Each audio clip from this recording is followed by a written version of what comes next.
Good evening সবাইকে। আমার একটা ছোট্ট মিনি ব্লগে তোমাদের সবাইকে ওয়েলকাম। কালকে দেবো ব্লগটা অ্যাকচুয়ালি, তো এখন একটা মিনি ব্লগ দিচ্ছি। আর তোমরা তো জানো আমার অর্ডার থাকে, ওই অর্ডার করতে করতে না নিজের জন্য কেক বানাতেই পারিনি আমি নিজের ঘরের জন্য।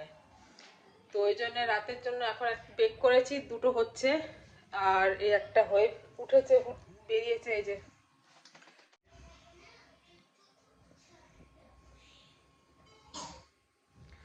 বাইরে সাজানো হয়েছে। আর একটা গোশালা ঘর করা হয়েছে আজকে, তো ওইটাই জাস্ট দেখাবার জন্যই, কারণ রাত না হলে তো দেখানো যাবে না, লাইট থাকে না, লাইটের ফোকাসটা ভালো আসে, দিনের বেলা অতটা বোঝা যাবে না।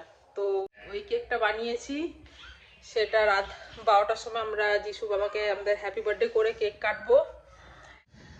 আমার শ্বশুর বাড়িটাও সাজানো হয়েছে লাইট দিয়ে, তো সেটা আগে তোমাদের দেখিয়ে দিই, তারপরে আমাদের বাড়ির সাইডটা দেখাচ্ছি, ঠিক আছে?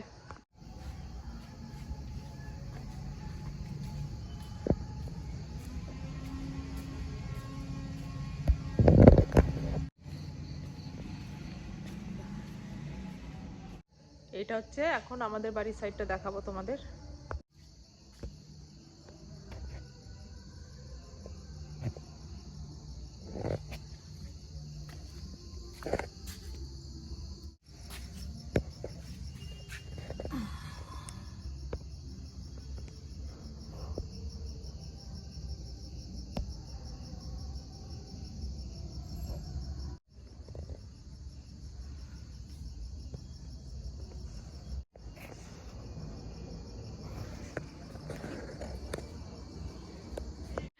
তো দেখতেই পেলে তোমরা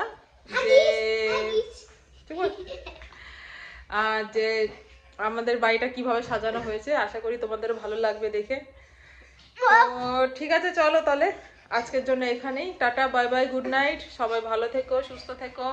হ্যাঁ, করে নামনি আমার ব্লগ দেখতে থেকো। এখানে এখানে আচ্ছা, বাই বাই করে দে। আয় না, বাই বাই করবে না। বলো বলো বাই বাই, গুড নাইট কথা গুড নাইট। ঠিক করে করো, সবাই দেখবে তোমাকে। Bye bye, good night. বলো সবাই ভালো থেকো। সবাই ভালো থেকো। তো তারপরে শুয়ে পড়বো, কালকে সকালে আবার চার্চে যাবো, কালকে আবার একটা নতুন ব্লগ তোমাদেরকে নিয়ে দেখো, ঠিক আছে? চলো tata tata, bye bye, good night.